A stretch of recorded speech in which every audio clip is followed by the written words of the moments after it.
Bismillahirrahmanirrahim. Assalamualaikum warahmatullahi wabarakatuh. Kami dari kelompok 3 yang beranggotakan 1. Amelia Dewi, 2. Deva Kurnia Irawati, 3. Elza Karisma Saputri, 4. Karim Hidayat, 5. Loli Aftikarnila, 6. Sakira Putri Aufa Rafiki, dan yang terakhir saya sendiri Sufyan Ali Saputra akan menyajikan materi tentang hormat pada orang lain. Baiklah, langsung saja kita ke materinya. Perilaku hormat pada orang lain. Perilaku hormat pada orang lain merupakan sikap hormat kita terhadap orang lain pada saat kita berinteraksi terhadap orang lain dalam kehidupan sosial kita. Yang pertama, ada bentuk-bentuk penghormatan pada orang lain. Ada beberapa bentuk penghormatan pada orang lain, diantaranya yaitu A. Hormatilah diri sendiri. Kita berkewajiban menghormati orang lain seperti kita ingin dihormati. Oleh sebab itu, setelah kita menghormati diri sendiri, sepatutnya lah kita juga menghormati orang lain. Jika banyak orang lain yang tidak menghormati kita, maka pertanyakanlah nilai hakiki kita sebagai manusia. Jika seseorang membuat pernyataan yang sifatnya mendiskriminasi atau kejam, bicaralah. Katakanlah kepada mereka apa yang membuat Anda merasa tidak dihormati dan apa sebabnya. Yang B. Dengarkanlah dengan sungguh-sungguh. Menjadi pendengar yang baik merupakan salah satu cara bentuk penghormatan pada orang lain. Banyak orang yang tidak mampu mendengarkan dengan baik, karena mereka mudah terganggu, selalu memeriksa ponsel mereka, atau sibuk memikirkan apa yang selanjutnya ingin mereka katakan. Belajarlah untuk bisa sungguh-sungguh mendengarkan pada saat orang lain sedang berbicara. Yang C.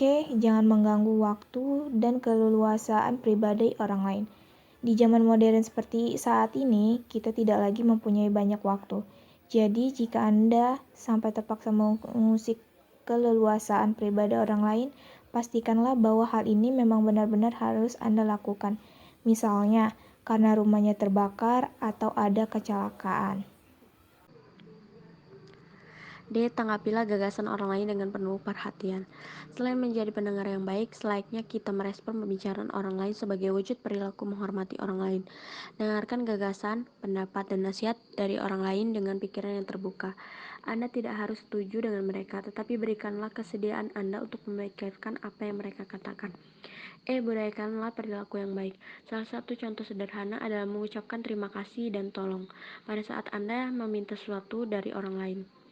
Cara ini menunjukkan bahwa Anda menghargai waktu dan usaha yang orang lain berikan untuk menolong Anda dan membuat mereka merasa dihormati.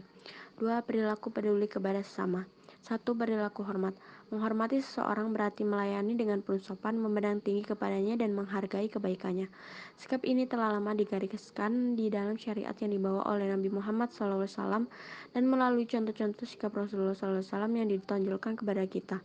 Agama Islam yang telah memberi panduan yang jelas dalam aspek menghormati sesama makhluk Allah, menghormati sesama manusia maupun makhluk-makhluk yang lainnya. Ini khususnya untuk memelihara hubungan yang baik karena keberadaan kita di muka bumi ini menuntut kerjasama yang tulus. Yang kedua yaitu santun. Santun adalah satu kata sederhana yang memiliki banyak makna, berisi nilai-nilai positif yang dicerminkan dalam perilaku dan perbuatan positif. Perilaku positif lebih dikenal dengan santun yang dapat diimplementasikan pada cara berbicara, cara berpakaian, cara memperlakukan orang lain, cara mengekspresikan diri dimanapun dan kapanpun. Santun yang tercermin dalam perilaku bangsa Indonesia ini tidak tumbuh dengan sendirinya, namun juga merupakan suatu proses yang tidak bisa dilepaskan dari sejarah bangsa yang luhur. Yang ketiga yaitu peduli sesama. Kebersamaan dan saling tolong-menolong dengan penuh ketulusan yang dahulu menjadi ciri khas masyarakat ketika semakin menghilang. Kepedulian terhadap sesama pun semakin menipis. Berhubung dengan sesama manusia senantiasa penuh dengan dinamika. Tidak selalu semuanya berjalan baik dan harmonis. Tidak jarang terjadi perbedaan, munculnya konflik dan kekerasan yang belakangan banyak terjadi di Indonesia. Hal ini menunjukkan bagaimana perbedaan tidak dijadikan sebagai potensi untuk membangun kekayaan hasanah hidup, peduli sesama harus dilakukan tanpa pamrih. Jadi, saat melakukan aktivitas sebagai bentuk kepedulian, tidak ada keengganan atau ucapan menggerutu. Yang ketiga, menerapkan perilaku mulia. A. Perilaku mulia kepada orang tua. 1. Jika orang tua masih hidup, A. Mengucapkan salam saat akan meninggalkan atau menemui. B. Mendengarkan segala perkataan dengan penuh rasa hormat dan rendah hati. C. Tidak memotong pembicaraannya, karena itu akan menyakiti hati keduanya. D. Berpamitan atau meminta izin ketika akan pergi keluar rumah, baik untuk bersekolah atau keperluan lainnya. Mencium tangan kedua orang tua jika akan pergi dan kembali dari bepergian. E. Membantu pekerjaan rumah atau pekerjaan lain yang akan meringankan beban orang tua. F. Berbakti dengan melaksanakan nasihat dan perintah yang baik dari keduanya. G. Merawat dengan penuh keikhlasan dan kesabaran, apalagi jika keduanya sudah tua dan pikun. H. Merendahkan diri, kasih sayang, berkata halus dan sopan, serta mendoakan keduanya. I. Menyambung silaturahmi meskipun hanya melalui telepon ketika jarak sangat jauh. J.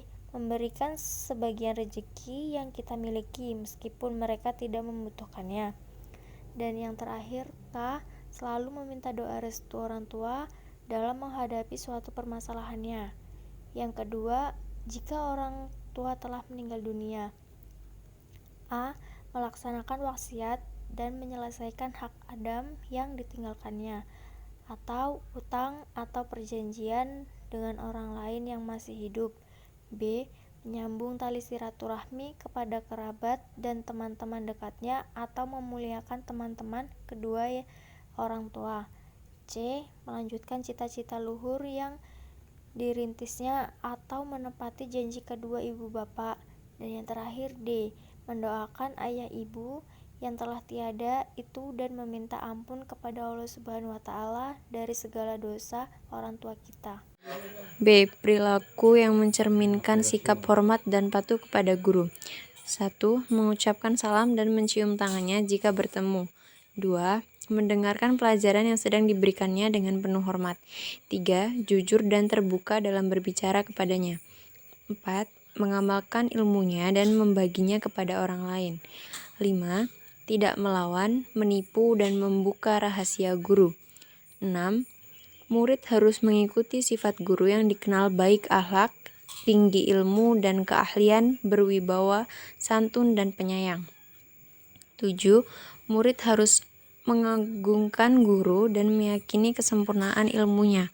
Orang yang berhasil hingga menjadi ilmuwan besar sama sekali tidak boleh berhenti menghormati guru. Bersikap sabar terhadap perilaku kasar atau akhlak buruk guru. Hendaknya berusaha untuk memaafkan perlakuan kasar, turut mendoakan keselamatan guru. Menunjukkan rasa berterima kasih terhadap ajaran guru. Melalui itulah, ia mengetahui apa yang harus dilakukan dan dihindari. 10. Sopan ketika berhadapan dengan guru, misalnya duduk dengan tawadu, tenang, diam, posisi duduk sedapat mungkin berhadapan dengan guru, menyimak perkataan guru sehingga tidak membuat guru mengulangi perkataan. Yang ke-11, tidak dibenarkan berpaling atau menoleh tanpa keperluan jelas, terutama saat guru berbicara kepadanya. Sekian materi hormat pada orang lain dari kelompok kami. Terima kasih atas perhatiannya. Wassalamualaikum warahmatullahi wabarakatuh.